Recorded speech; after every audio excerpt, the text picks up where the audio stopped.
हर हर महादेव। जय हो माँ आदिशक्ति की। आप सभी को मेरे चैनल रोता शक्ति पर आपका हार्दिक स्वागत है।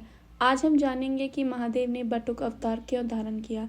बचपन में एक बार अशोक सुंदरी को हुंड नामक एक राक्षस उठा ले जाता है। माता पार्वती अशोक सुंदरी को ढूंढ लेती है और उस राक्षस को मृत्यु दंड देने लगती है। तब अशोक सुंदरी माता से कहती हैं कि वह चाहती है इस असुर का वध उसके होने वाले पति नहुस के हाथों हो। अशोक सुंदरी असुर हुंड को श्राप देती है, उनके पति द्वारा ही उसका वध होगा। जब ऋषि वशिष्ठ के आश्रम में नहुस की शिक्षा चल रही होती है तो यह खबर राक्षसों के पास पहुंच जाती है। तब वह नहुस को मारने की साजिश रचते हैं। अशोक सुंदरी को पहले ही बुरे सपने में आभास हो जाता है कि कोई नहुस को मारना चाहता है और निद्रा खुलने पर वह विचलित हो जाती है और ऋषि वशिष्ठ के आश्रम नहुस को देखने चली जाती है कि वह ठीक तो है ना। तब अशोक सुंदरी नहुस से मिलती है तो नहुस उनसे कहते हैं कि क्या हुआ।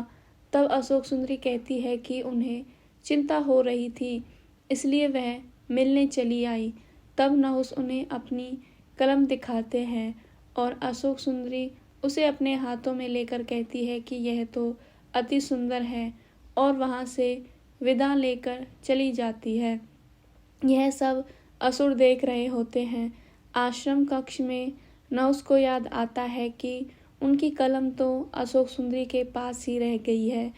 जैसे ही वह अशोक सुंदरी से अपनी कलम लेने के लिए आश्रम से बाहर जाते हैं, तभी एक असुर अशोक सुंदरी का रूप लेकर नहुस के समक्ष आ जाता है और नहुस को अपने साथ ले जाने लगते हैं।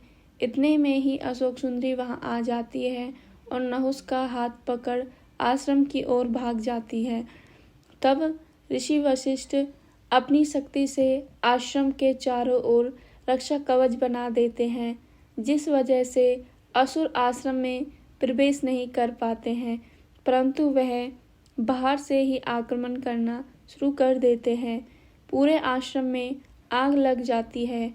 भयभीत होकर अशोक सुंदरी अपनी माँ को पुकारने लगती है। माता पार्वती असुरों के इस व्यवहार से बहुत कुपित हो जाती है और अपना रौद्र रूप महाकाली रूप लेकर असुरों का वध करने पहुंच जाती है।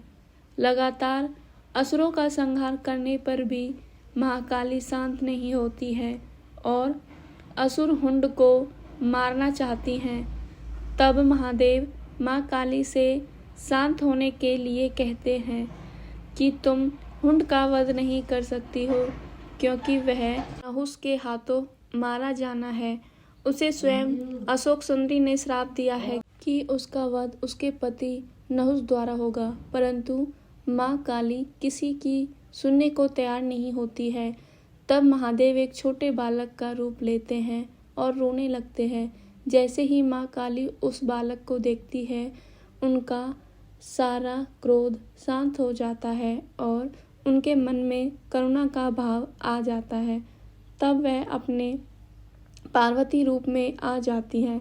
नारायण कहते हैं कि अथः क्रोध का हल अथः करुणा ही है।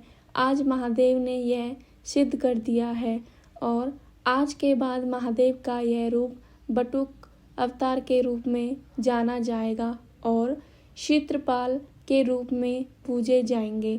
जैसे ही महादेव अपने रूप में आते हैं, वह ऋषि वशिष्ठ से कहते हैं कि मैं तुम्हारी सेवा पुण्य और जिस तरह तुमने बिना किसी परवाह के सभी आश्रम के वासियों की जान बचाई, मैं तुम्हें वरदान देता हूँ कि आज से यह आश्रम हमेशा यहीं रहेगा और आपको आने वाले समय में नारायण के गुरु बनने का अवसर जरूर प्राप्त होगा।